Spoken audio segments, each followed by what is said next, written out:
नमस्कार दोस्तों, स्वागत है आप सभी का एक बार फिर से top 10 daily current affairs series में। आज 9 मार्च है और आज भी हम रोज की तरह ही 10 सबसे महत्वपूर्ण प्रश्नों पर चर्चा करेंगे जिनका संबंध हमारे डेली करंट अफेयर्स से होता है। न केवल हम उन प्रश्नों पर चर्चा करेंगे बल्कि उनसे रिलेटेड जो बेसिक स्टैटिक्स जीके है उस पर भी हम डिस्कशन करते हैं, जैसा कि आप सभी लोग डेली देखते हैं। तो यहाँ इस वीडियो से रिलेटेड PDF फाइल के लिए, क्वेश्चन आंसर्स की PDF फाइल के लिए आप हमें टेलीग्राम पर फॉलो कीजिए और वहाँ से आप PDF फाइल को डाउनलोड कर सकते हैं।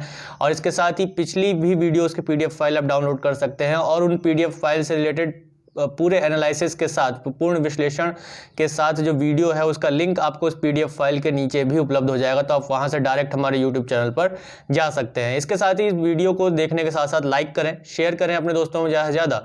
और जिन लोगों ने अभी तक चैनल सब्सक्राइब नहीं किया है, फर्स्ट टाइम देख रहे हैं, तो चैनल को सब्सक्राइब कीजिए, बेल आइकन को प्रेस जरूर कीजिए ताकि आपको अगली वीडियो की नोटिफिकेशन सबसे पहले मिल सके और इसके साथ ही आप जुड़ सके लक्ष्य के साथ और बढ़ सके अपने लक्ष्य की ओर। तो इसी के साथ देखते हैं कि आज की वीडियो में हमारे लिए क्या प्रमुख विषय रहा है और किन विषयों पर हम लोग चर्चा करने वाले हैं। जो प्रमुख विषय होंगे जिसमें वीमेन वेब पोर्टल्स की, वीमेन वेब पोर्टल्स क्या है और किसने इसको शुरू किया है, इसको जानेंगे। और इसके साथ ही देखेंगे कि पहला गुण महोत्सव भारत में कहाँ मनाया गया और फिर देखेंगे कि विभिन्न खिलाड़ियों के द्वारा अभी हाल ही में अलग अलग क्षेत्रों में, बैडमिंटन या पहलवानी के क्षेत्र में किन किन खिलाड़ियों ने पुरस्कारों को जीता है, रजत पुरस्कार जीता है या स्वर्ण पदक पुरस्कार जीता है। इसके साथ ही मैत्री सेतु क्या है, इस पर भी चर्चा करेंगे और साथ ही देखेंगे कि आर्थिक स्वतंत्रता सूचकांक किसने जारी किया है और किस देश की क्या स्थिति रही है आर्थिक स्वतंत्रता सूचकांक में। तो इसी के साथ शुरू करते हैं कल के वीडियो के या लास्ट वीडियो में जो हमारा पूछा गया प्रश्न था उसके क्वेश्चंस आंसर से। तो कल के वीडियो के अंदर पूछा गया क्वेश्चन कुछ इस तरीके से था कि जीवन सुगमता सूचकांक 2020 की मिलियन प्लस श्रेणी में प्रथम स्थान किस शहर का है। तो ऑप्शंस थे बेंगलुरु, पुणे, अहमदाबाद और लखनऊ। तो बहुत से लोगों ने बहुत ही अच्छा आंसर दिया है, लगभग सभी लोगों ने अच्छा आंसर दिया है। और बेंगलुरु तो यानी कि आप रेगुलर बने हुए हैं हमारे साथ और अपने ज्ञान को लगातार बढ़ा रहे हैं। तो इसी तरीके से बढ़ते रहिए अपने लक्ष्य की ओर, लक्ष्य के साथ। तो इसी के साथ चलते हैं आज के वीडियो के पहले प्रश्न पर। तो पहला प्रश्न है भाई कि प्रधानमंत्री भारत और बांग्लादेश के मध्य बने मैत्री सेतु का उद्घाटन किसने किया। मैत्री सेतु का उद्घाटन किसने, भाई मैत्री सेतु का उद्घाटन किसने किया है। तो प्रधानमंत्री नरेंद्र मोदी, नितिन गडकरी, स्मृति ईरानी या बांग्लादेश की प्रधानमंत्री शेख हसीना। तो इसका आंसर होगा प्रधानमंत्री नरेंद्र मोदी। भारत के प्रधानमंत्री नरेंद्र मोदी द्वारा जो है भारत और बांग्लादेश के बीच मैत्री सेतु का उद्घाटन किया गया। किसका उद्घाटन किया गया, मैत्री सेतु का उद्घाटन किया गया। और इस पुल के शुरू होने के साथ ही बांग्लादेश के चटगांव बंदरगाह तक जो है पहुंच बड़ी आसानी से बन जाएगी और इसके साथ ही इसको त्रिपुरा गेटवे नॉर्थ ईस्ट भी कहा जा रहा है। इसे क्या कहा जा रहा है, त्रिपुरा का गेटवे ऑफ नॉर्थ ईस्ट भी कहा जा रहा है। यानी कि एक तरीके से Tripura gateway of north east बन जाएगा। त्रिपुरा जो है वो गेटवे ऑफ नॉर्थ ईस्ट बन जाएगा, यानी कि नॉर्थ ईस्ट में प्रवेश करने का एक मार्ग जो है त्रिपुरा से होकर जाएगा। किसके द्वारा, मैत्री सेतु के द्वारा। तो PM मोदी ने सबरूम, जो कि त्रिपुरा में एक सबरूम है और उसमें एक एकीकृत चेक पोस्ट भी यहाँ पे विकसित करने के लिए आधारशिला रखी है उन्होंने, और जिससे भारत और बांग्लादेश के बीच जो गुड्स और जो ट्रेवलर्स हैं, माल और यात्रियों की आवाजाही बहुत ही आसान तरीके से हो सकेगी। तो देखते हैं मैत्री सेतु कहाँ है। तो मैत्री सेतु फेनी नदी पर बनाया जा रहा है। किस नदी पर बनाया जा रहा है, फेनी नदी पर बनाया जा रहा है। और ये नदी कहाँ बहती है, ये नदी त्रिपुरा से बांग्लादेश के बीच में बहती है। और यह नाम भारत और बांग्लादेश के बीच जो मैत्रीपूर्ण संबंध है उसको दर्शाने के लिए इस पुल को नाम, इस सेतु को नाम क्या दिया गया है, मैत्री सेतु नाम दिया गया है। क्यों दिया गया है, क्योंकि भारत और बांग्लादेश के बीच एक घनिष्ठ मित्रता है जिसको ये पुल जो है वो दर्शाता है। तो इस पुल की लंबाई 1.9 किलोमीटर लंबा होगा ये पुल। और ये बांग्लादेश में रामगढ़ के साथ भारत में जो त्रिपुरा में है कौन सा स्थान, सबरूप, जहां पर इसके लिए चेक पोस्ट भी बनाया जाएगा। सबरूप में भी जो है इसको स्थापित इसके लिए जोड़ेगा, यानी कि रामगढ़ को ये किससे जोड़ेगा, सबरूम से जोड़ेगा, जो कि कहाँ है, त्रिपुरा में है। और रामगढ़ कहाँ है, बांग्लादेश में है। तो इसी तरीके से देखा जाए तो त्रिपुरा यह पूर्वोत्तर भारत में स्थित एक राज्य है जो कि बांग्लादेश, असम, मिजोरम, भारत के 2 राज्यों असम और मिजोरम के साथ सीमा साझा करता है। तो बांग्लादेश के साथ ही अंतर्राष्ट्रीय सीमा साझा करता है। 3 ओर से ये बांग्लादेश से घिरा हुआ है। कौन? आपका त्रिपुरा राज्य। तो इसी के साथ देखें तो त्रिपुरा एक राज्य के रूप में जो स्थापित हुआ वो 21 जनवरी 1972 को स्थापित हुआ। तो वहीं पर हम देखें तो ये राज्य केवल एक प्रमुख राष्ट्रीय राजमार्ग, वहीं अगर देखें तो त्रिपुरा जो है पूरे देश के साथ एक प्रमुख राष्ट्रीय राजमार्ग जो है NH8 नेशनल हाईवे 8 यानी कि राष्ट्रीय राजमार्ग 1 से देश के अन्य हिस्सों से जुड़ा हुआ है। और इसके साथ ही यहाँ पर पाई जाने वाली रियांग जनजाति का होजागिरी नृत्य, कौन सा नृत्य? होजागिरी नृत्य, जो त्रिपुरी लोक नृत्यों में से एक प्रमुख नृत्य है। किस जनजाति द्वारा किया जाता है? रियांग जनजाति। और ये जनजाति कहाँ पाई है? त्रिपुरा में पाई जाती है। त्रिपुरा की राजधानी क्या है? राजधानी है अगरतला। मुख्यमंत्री हैं यहाँ पे विप्लव कुमार देव और राज्यपाल हैं रमेश व्यास। तो इसी के साथ चलते हैं वीडियो के अपने अगले और एक और महत्वपूर्ण प्रश्न पर कि अंतर्राष्ट्रीय महिला दिवस प्रतिवर्ष मनाया जाता है। तो हम सभी जानते हैं कि अंतर्राष्ट्रीय महिला दिवस मनाया जाता है 8 मार्च को प्रतिवर्ष, और वहीं जो राष्ट्रीय महिला दिवस मनाया जाता है 13 फरवरी को मनाया जाता है। कब मनाया जाता है? 13 फरवरी को मनाया जाता है, जो सरोजिनी नायडू जी के जन्म दिवस पर मनाया जाता है। तो अंतर्राष्ट्रीय महिला दिवस जो मनाया जाता है वो 8 मार्च को मनाया जाता है, और 8 मार्च को दुनिया भर में महिलाओं की आर्थिक, सामाजिक और राजनीतिक, इसके साथ साथ सांस्कृतिक उपलब्धियों का जश्न मनाने के लिए मनाया जाता है। और यह दिन महिलाओं की समानता में तेजी लाने के लिए जो कार्यवाही करने हेतु जो आह्वान किया जाता है कि महिलाओं के में समानता आए, महिलाओं के बीच जो समानता है उसको बढ़ावा देने के लिए ये दिवस मनाया जाता है। इसके साथ ही देखा जाए तो अंतर्राष्ट्रीय महिला दिवस 2021 की जो थीम है वो क्या है? नेतृत्व में महिला, कोविड-19 दुनिया में एक समान भविष्य की प्राप्ति।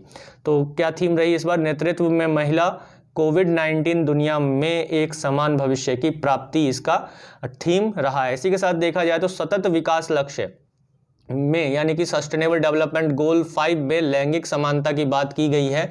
यानी कि इस में हम देखते हैं कि महिला पुरुष या जो के भी जो असमानता है उसको खत्म करने के लिए सतत विकास लक्ष्यों में लैंगिक समानता की बात की गई है।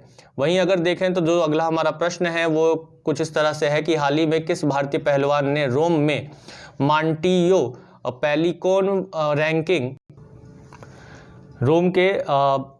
पेलिकोन रैंकिंग कुश्ती सीरीज में स्वर्ण पदक जीता है? तो ऑप्शन है बजरंग पूनिया, सुशील कुमार, विनेश फोगाट, इनमें से कोई नहीं। तो इसका आंसर होगा बजरंग पूनिया। तो पहलवान बजरंग पूनिया ने रोम में मॉन्टियो पेलिकन वर्ल्ड रैंकिंग श्रृंखला में स्वर्ण पदक जीता है, और बजरंग पूनिया का यह इस इवेंट में दूसरा स्वर्ण पदक है। और इसके साथ ही बजरंग पूनिया विश्व के रैंकिंग फर्स्ट यानी कि प्रथम जो है फर्स्ट रैंक पर आने वाले पहलवान हो गए हैं। तो बजरंग पूनिया जो है अब पहलवानी में जो पहलवानी खिलाड़ी हैं उनमें पहले स्थान पर आ गए हैं। तो पहला इन्होंने जीता है स्वर्ण पदक, दूसरा स्वर्ण पदक जीता है किसमें? पेलिकॉन वर्ल्ड रैंकिंग श्रृंखला में। और इसके साथ ही ये दुनिया के विश्व के प्रथम रैंकिंग पाने वाले बजरंग पूनिया जो है पहलवान बन गए हैं। उन्होंने विश्व कुश्ती चैंपियनशिप में भी इससे पहले 3 पुरस्कार जीते हैं, जिसमें से 1 रजत और 2 कांस्य हैं। और उन्होंने जकार्ता में आयोजित 2018 के एशियाई खेलों में भी स्वर्ण पदक भारत के लिए जीता है। इसके साथ ही 2015 में उन्हें अर्जुन पुरस्कार से सम्मानित किया गया है। कब किया गया? 2015 में अर्जुन पुरस्कार से। और इसके साथ ही 2019 में पद्म पुरस्कार और राजीव गांधी खेल रत्न पुरस्कार से सम्मानित किया जा चुका है। कब? 2019 में। इसके साथ ही वर्ष 2020 में फिक्की इंडिया स्पोर्ट्स पुरस्कार से भी उन्हें सम्मानित किया गया, जिसको हमने कवर जो किया था वो पिछले अपने वीडियोस में लगातार इन चीज़ों को कवर करते हुए आ रहे हैं। इसी के साथ अगले प्रश्न पर चलें तो अगला प्रश्न भी महत्वपूर्ण प्रश्न है जो कि खेल से संबंध रखता है कि किस बैडमिंटन खिलाड़ी ने स्विस ओपन 2021 में रजत पदक जीता है? तो ऑप्शन है साइना नेहवाल, पीवी सिंधु, किदाम्बी श्रीकांत या इनमें से कोई नहीं। तो इसका आंसर होगा पीवी सिंधु। पीवी सिंधु जो कि बैडमिंटन खिलाड़ी हैं, इन्होंने स्विस ओपन 2021 में रजत पुरस्कार जीता है, रजत पदक जीता है। स्विस ओपन की शुरुआत 1995 में स्विट्जरलैंड में आयोजित एक वार्षिक बैडमिंटन टूर्नामेंट है, 1995 में इसको शुरू किया गया था। पीवी सिंधु भारतीय पेशेवर बैडमिंटन खिलाड़ी हैं और यह बैडमिंटन विश्व चैंपियन जीतने वाली पहली भारतीय भी हैं, यानी कि इन्होंने बैडमिंटन विश्व चैंपियनशिप जीतने वाली पहली भारतीय हैं। और इसके साथ ही बैडमिंटन में ओलंपिक रजत पदक जीतने वाली पहली भारतीय महिला भी हैं बैडमिंटन में। तो इसी के साथ चलते हैं वीडियो के अगले और एक और महत्वपूर्ण प्रश्न पर। यह भी खेल से संबंधित है और पुरस्कारों से संबंधित है। जैसा कि मैंने शुरू में ही आप लोगों को बताया कि जो आज के हमारे प्रमुख विषय होंगे उसमें कुछ विभिन्न खिलाड़ियों द्वारा जीते जाने वाले जो कुछ पदक हैं वो महत्वपूर्ण होंगे ही होंगे, क्योंकि हमें देखते हैं लगातार कि अलग अलग परीक्षाओं में खिलाड़ियों को कौन से पुरस्कार मिले हैं और कौन से खिलाड़ी किस क्षेत्र से आते हैं और कौन सा टूर्नामेंट किस खेल से संबंधित है या कौन सी ट्रॉफी किस खेल से संबंधित है। ऐसे प्रश्नों की भरमार हमें मिलती है अलग अलग परीक्षाओं में। तो जैसा अभी एसएससी जीडी भी आने वाला है और यूपीएसआई है या अदर्स जो लोक सेवा आयोग के जो प्रश्न हैं या एग्जाम्स हैं उनमें ये प्रश्न लगातार बने रहते हैं, खेल से संबंधित प्रश्न बने रहते हैं। तो वहीं पर देखा जाए तो वॉक्सम इंटरनेशनल टूर्नामेंट में स्वर्ण पदक जीतने वाले भारतीय मुक्केबाज कौन हैं? तो देवीचंद, आशीष कौशिक, विजेंद्र सिंह या इनमें से कोई नहीं। तो इसका आंसर है स्पष्ट रूप से आशीष कौशिक भारतीय मुक्केबाज हैं और इन्होंने कस्टेलन स्पेन में 35वें बॉक्सम इंटरनेशनल टूर्नामेंट में कौन सा पदक जीता है? स्वर्ण पदक जीता है। इसी प्रकार भारतीय मोहम्मद हुसामुद्दीन भारतीय खिलाड़ी है, भारतीय मुक्केबाज मोहम्मद हुसामुद्दीन जो कि अपनी कैटेगरी में यानी 57 किलोग्राम की कैटेगरी में, और विकास कृष्ण जो कि 69 किलोग्राम की कैटेगरी में है, इन्होंने रजत पदक जीता है, अपने अपने वर्ग में रजत पदक जीता है। इसी तरीके से जो मनीष कौशिक है इन्होंने 63 किलोग्राम के वर्ग में ये रजत पदक जीता है। इसी तरीके से बॉक्सम इंटरनेशनल टूर्नामेंट एक अंतर्राष्ट्रीय बॉक्सिंग टूर्नामेंट है। इसका जो पहला संस्करण है वो अल्मेरिया में 1976 में आयोजित किया गया था। तो चलते हैं वीडियो के अगले और एक और सबसे महत्वपूर्ण प्रश्न पर कि पहली बार गुड़ महोत्सव का आयोजन कहाँ किया गया देश में? तो लखनऊ, भोपाल, गुरुग्राम, पटना। तो इसका आंसर होगा लखनऊ में पहली बार क्या किया गया? गुड़ महोत्सव का आयोजन किया गया। लखनऊ में पहली बार गुड़ महोत्सव का आयोजन किया गया है और इसका उद्घाटन किसने किया है?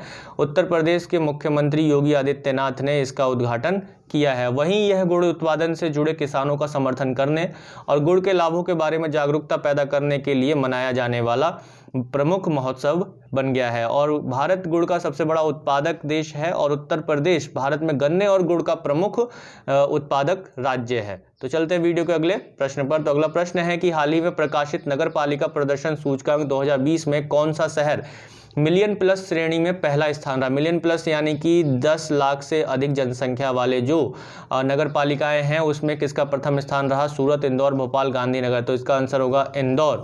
तो नगर पालिका प्रदर्शन सूचकांक 2020 में 10 लाख से अधिक श्रेणी वाले में इंदौर पहले स्थान पर रहा, फिर उसके बाद सूरत दूसरे स्थान पर, भोपाल तीसरे स्थान पर। ये 3 शीर्ष 10 लाख से अधिक जनसंख्या वाले नगर पालिका प्रदर्शन सूचकांक में शामिल हैं। पहला किसका रहा? इंदौर, दूसरा सूरत और तीसरा भोपाल का। तो ये प्रश्न लगातार बनते रहते हैं। तो इसी के साथ देखा जाए तो इस सूचकांक में 10 लाख से कम आबादी वाले जो नगर पालिकाएं हैं उसमें नई दिल्ली नगर पालिका परिषद पहले स्थान पर रही, तिरुपति नगर पालिका दूसरे पर और गांधीनगर जो है वो तीसरे पर रहा। तो ये 3 शीर्ष जो कि 10 लाख से कम आबादी वाली नगर पालिकाएं हैं उनका स्थान रहा है। तो इसी के साथ एक और महत्वपूर्ण प्रश्न हमारा 8वां कि जन औषधि दिवस कब मनाया जाता है?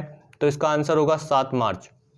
7 मार्च को जन औषधि दिवस मनाया जाता है। और 7 मार्च को जन औषधि दिवस क्यों मनाया जाता है? क्योंकि इस दिवस को प्रधानमंत्री भारतीय जन औषधि योजना की उपलब्धियों का जश्न मनाने के लिए मनाया जाता है। और भारत सरकार द्वारा नागरिकों को सस्ती दवाइयां उपलब्ध कराने के लिए वर्ष 2015-16 में प्रधानमंत्री जन औषधि परियोजना को शुरू किया गया था। इसको शुरू किया गया था किसको? प्रधानमंत्री जन औषधि योजना को। इसका उद्देश्य क्या है? इसका उद्देश्य है भारत के प्रत्येक नागरिक को उचित मूल्य पर गुणवत्तापूर्ण जेनेरिक दवाइयां उपलब्ध कराकर उनके स्वास्थ्य पर होने वाले खर्च को कम करना था। तो यानी कि जो जेनेरिक दवाइयां हैं उसको कम रेट पर उपलब्ध कराना है। और किसका उद्देश्य है? ये प्रधानमंत्री जन औषधि परियोजना का उद्देश्य है। तो इसी के साथ प्रधानमंत्री जन औषधि परियोजना जो है वो भारत सरकार के रसायन एवं उर्वरक मंत्रालय के अंतर्गत कार्यरत फार्मास्यूटिकल्स विभाग द्वारा प्रारंभ किया गया। किसके द्वारा प्रारंभ किया गया? फार्मास्यूटिकल्स विभाग द्वारा।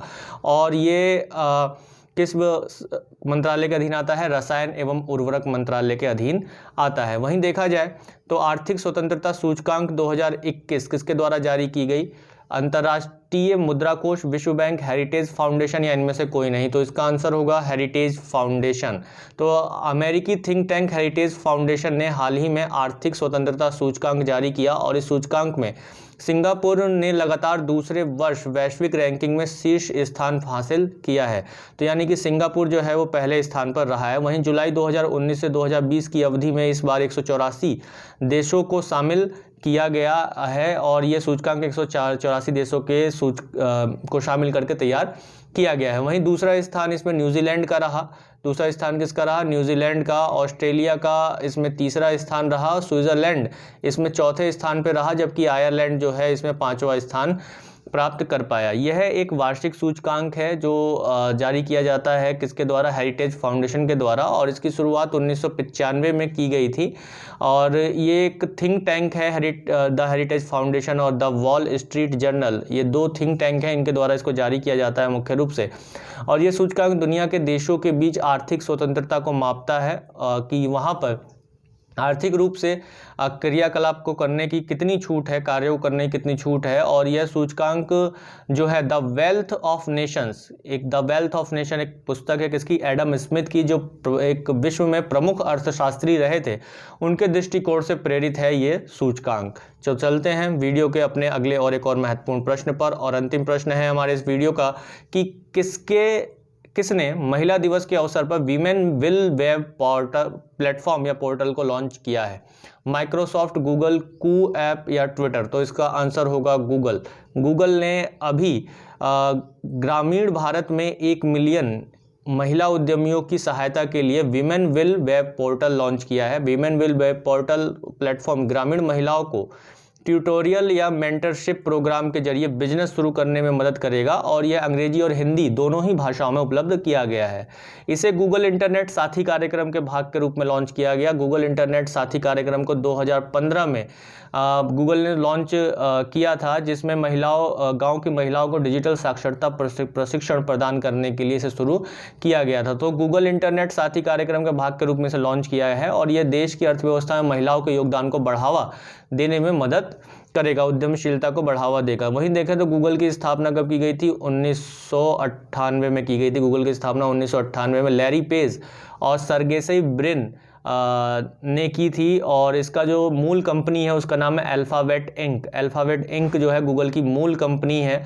सुंदर पिचई वर्तमान में गूगल के वर्तमान में CEO हैं। कौन है सुंदर पिचई? वर्तमान में गूगल के CEO है। तो दोस्तों ये थे आज के हमारे 10 सबसे महत्वपूर्ण प्रश्न। ये सभी प्रश्न अपने आप में एक महत्व रखते हैं। खासतौर पर खेल से आने वाले जो प्रश्न थे वो प्रश्न बहुत ही महत्वपूर्ण हैं और अलग अलग परीक्षाओं में पूछे जाते हैं। उसके अलावा जो दूसरे प्रश्न भी मैंने आप लोगों के साथ डिस्कस किए बहुत ही महत्वपूर्ण प्रश्न हैं। और गुड़ महोत्सव जो कि पहला महोत्सव है, तो महोत्सवों को लेकर उत्तर प्रदेश में होने वाली परीक्षाओं और खासतौर पर जब ये उत्तर प्रदेश में ही हुआ है तो उससे प्रश्न बनने की पूरी संभावना बनी हुई है। तो लगातार जुड़े रहिए हमारे साथ, लक्ष्य के साथ, और बढ़ते रहिए अपने लक्ष्य की ओर, कदम बढ़ाते रहिए। तो इसी के साथ चलते हैं आज के वीडियो के अंत में पूछे जाने वाले प्रश्न पर, जिसका उत्तर आप सभी को कमेंट बॉक्स में जरूर देना होता है। और जरूर कोशिश कीजिए कि खबरों में रहा ऑलिव रिडले बड़ी संख्या में गहीरमाथा समुद्री अभयारण्य में मृत पाए गए। यह अभयारण्य भारत के किस राज्य में स्थित है? तो ऑप्शन आपके सामने है, पश्चिम बंगाल, ओडिशा, आंध्र प्रदेश, केरल। तो इस प्रश्न का उत्तर भी मैं आशा करता हूं कि आप सभी लोग ज़्यादा से ज़्यादा संख्या में देंगे और कोशिश करेंगे कि सभी जो भी डेली डलने वाली करंट अफेयर्स वीडियोज़ हैं उस पर आप लाइक करें ज़्यादा से ज़्यादा और अपने दोस्तों में शेयर करें। इसके साथ ही जिन लोगों ने सब्सक्राइब नहीं किया है चैनल सब्सक्राइब करें और बेल आइकन को प्रेस करना ना भूलें ताकि अगली वीडियो की नोटिफिकेशन आप तक पहुंच सके। धन्यवाद।